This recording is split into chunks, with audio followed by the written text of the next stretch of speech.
Part 7 of buying a house in Jordan.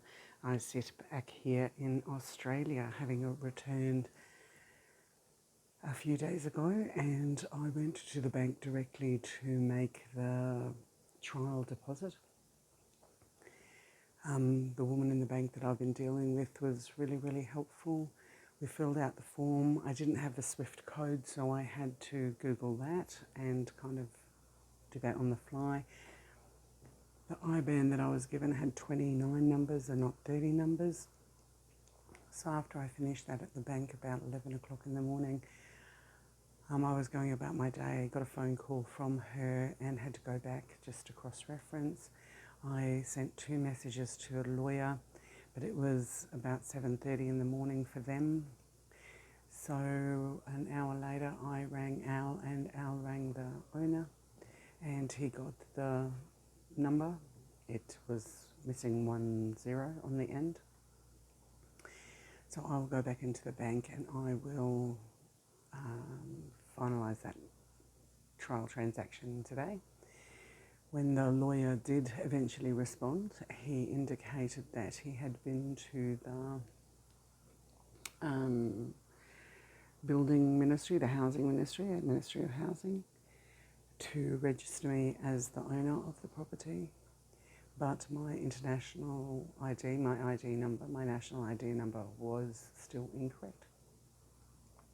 So he had to go back to the immigration police, get that changed again, because he has the special power of attorney. He can act in any agency on my behalf. And because that has now been updated in another system, I have to wait 24 to 48 hours. So that was yesterday, which was Wednesday? Yes, Wednesday. So that'll take 24 hours, so that'll be Wednesday, Thursday. Nothing would happen Friday, Saturday. So nothing will happen for me until Sunday in Jordan. Hopefully by then, when I go back into the bank this morning, finalise that extra digit in the transaction. I've got until 12 midday today to get in and correct that IBAN number for that transaction to go through. The other thing that she indicated to me was that when I do come in on Monday or next week to do the large transaction, that she will contact the international transfer, because it's such a large amount of money. It won't be just the standard currency transfer. She'll try and get me a better rate, which sounds good. I went through and I did the calculations for JD, USD and AUD. And so at the moment my AUD was probably 93,500 roughly, which is about 61,000 USD to get me to the 44,000, because I've already paid the deposit, so it's 43,000. 43,500, something like that, that I have to transfer to the value of.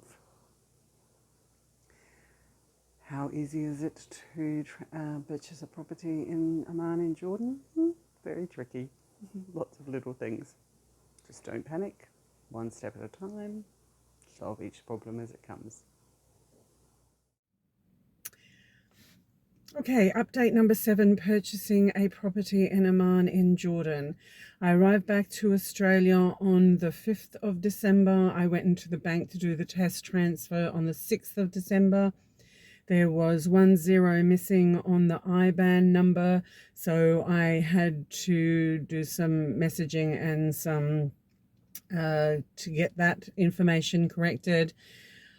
I sent the test transfer of $100 that cost me 30 Australian dollars to send, and then when we received receipt from the owner, they received $83.5 in their account, because we were told initially going US to US dollars.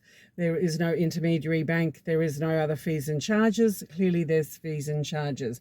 That made me really quite nervous that $17+ US dollars went out. Was that a percentage or was that a flat fee? The owner, who is in the banking industry, said that it's a flat fee that would happen for any intermediary that would be capped at around $50. So I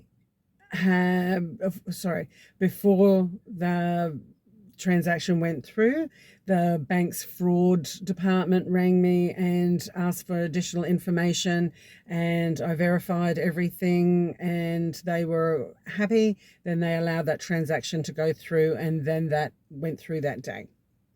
Then the owner sent the receipt in relation to the lesser amount. Then we found out that there's an intermediary bank with a fee. So I went to the bank today, I was incommunicado. I was on a cruise from the 8th to the 11th, but some intermittent messages were coming through.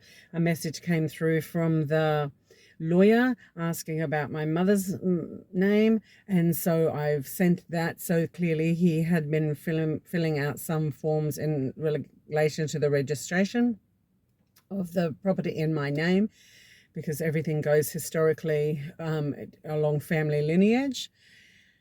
So that's semi-reassuring. And then I came back and have internet access since yesterday, Monday the 11th. That's when we got the verification of the transfer.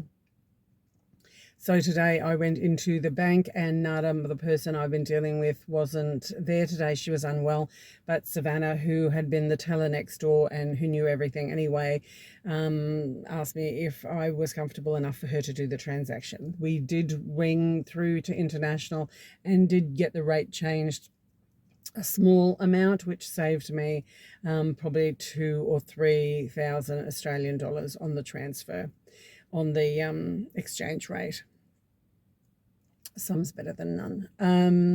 So we went through, and another teller, Shiloh, did the counter referencing and all that type of thing, and the whole process took about an hour for us to send 43,550 Jordanian dinar, which equated to approximately 63,000 US dollars. We rounded up just in case there are other fees and charges and taxes that we don't know about, which was just over 95,000 Australian dollars. So while we were on the phone to international currency, they went and they had a look in the bank account to make sure that I had enough money to honour the transaction, which is absolutely fine. I have an expectation that fraud is going to ring me in the next 24, 48 hours. And then once they verify that, the transaction seems to go through really quite quickly. Absolutely fine. I've been a homeowner and been in this property now a week. Al's been in and out. He's moving stuff in each day. He's actually taking people to visit the house. When I call this, who are you talking to? Oh, so-and-so. Okay. It's a great house. This is update number 7. Let's see what happens with update number 8. Update number 9 on buying a house in Amman in Jordan, Swisani. Today I'm wearing my cruise scarf, so it is a cruise day. This is cruise number 48, about to go on Disney Wonder for the 3rd time, my 7th Disney cruise. But I still do not have final permission from the Jordanian Parliament for approval. So I had sent the money, and the money seemed to go through pretty okay. I didn't get a call from the fraud squad of my bank this time. It has appeared in the owner's bank account. The calculations that I had worked out in Jordanian dinar converted to Australian, converted to American, or the other way around. I transferred enough money that there is 39 JD remaining by the time, because I didn't know how much those fees and charges were for the intermediary bank. So Al will potentially get 39 JD back, of which 30 of that will go to Mohammed the Guard, because it's time for the next payment for my month, because this is December 20th, another 10 days, so I have to pay for my water and electricity. So Al will go and check what they are, because it's not technically in my name yet.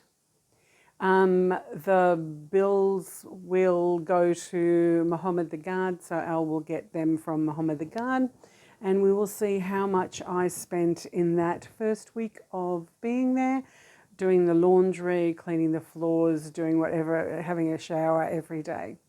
Cost me. So once we get the approval from the Jordanian Parliament, the owner will distribute the money to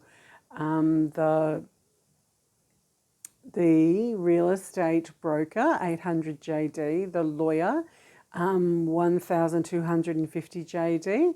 So the amount that I sent over for the 6% sales tax was 2,500 JD. So if there's any variation on that, which the lawyer was going to try and negotiate down for the value of the property of 44,000 and the purchase price was 40,000. So we'll just have to wait and see. I've been showing the video to people of what I've done, the 9-minute video. And I'm trying not to get too excited, but I'm inviting people over, imagining that it will go through. If it doesn't go through, what I have gifted to the owner will be all of those renovations, the soft close hinges in the kitchen, the new light switches in the bathroom, a complete clean and gut, the extra little bit of bed linen that we had purchased. We only spent about 300 JD, maybe 400 JD on it. So if this does all fall through, I have every confidence that the owner will send me back all of the money. I do feel that he's a very honest and has integrity. So it is a leap of faith that I'm just going to have to continue to ride with. Today will probably be one of the last days. Today's Wednesday or Thursday would be the last days of this calendar week if the parliamentary approval was granted, because Friday and Saturday are the weekend in the Middle East, so nothing happens on a Friday. And also on a Thursday, the back end of the day gets a little sketchy because things close early because people want to go away for the weekend or off for the weekend. So update number 9, still no physical cushion, G-H-O-U-S-A-N, cushion, which is the similar for us as a lands authority document. It's not a deed, it's actually the full ownership paper. I'm just waiting for that cushion to be generated in my name. Apparently everything is ready to do that final press on the online application for that once I receive the parliamentary approval. Story continues. Wait for update number 10.